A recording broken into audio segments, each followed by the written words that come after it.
खांडबाऱ्यात 2 दिव्यांगांना इलेक्ट्रिक सायकलींचे वाटप, स्वावलंबनाकडे महत्त्वाचे पाऊल.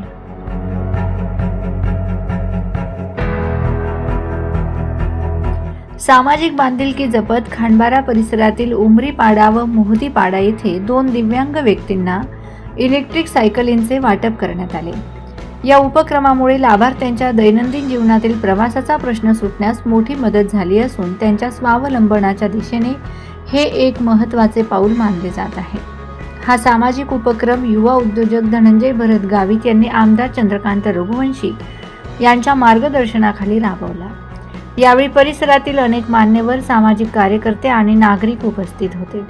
दिव्यांग व्यक्तींना शिक्षण, रोजगार, उपचार तसेच दैनंदिन कामासाठी प्रवास करताना अनेक अडचणींना सामोरे जावे लागते.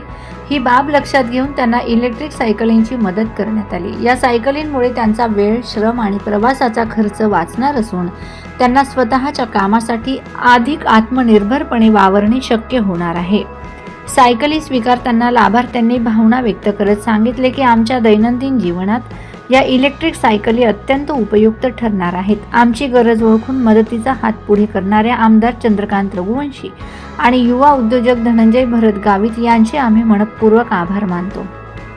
यावेळी उपस्थित मान्यवरांनी अशा सामाजिक उपक्रमांची समाजाला मोठी गरज असल्याचे सांगत गरजू आणि वंचित घटकांपर्यंत शासनाच्या योजना तसेच समाजातील दानशूर व्यक्तींची मदत पोहोचविण्यासाठी सर्वांनी पुढाकार घ्यावा असे आवाहन केले. या उपक्रमाचे परिसरातील नागरिकांनीही स्वागत करत धनंजय भरत गावित यांच्या सामाजिक कार्याचे कौतुक केले. दिव्यांग बांधवांच्या जीवनात सकारात्मक बदल घडवून आणणारे असे उपक्रम भविष्यातही सातत्याने राबविण्यात यावेत अशी अपेक्षा नागरिकांनी व्यक्त केली. याप्रसंगी गटनेते राजेंद्र अग्रवाल, माजी सरपंच अविनाश गावित, माजी सभापती राजेश गावित, बापू चौधरी, प्रेम चौधरी, सनी चौधरी, गोलू नाईक, दिव्यांग जिल्हाध्यक्ष देविदास ठक्कर, मेहदीपाडा व उमरीपाडाचे ग्रामस्थ आदी मान्यवर उपस्थित होते.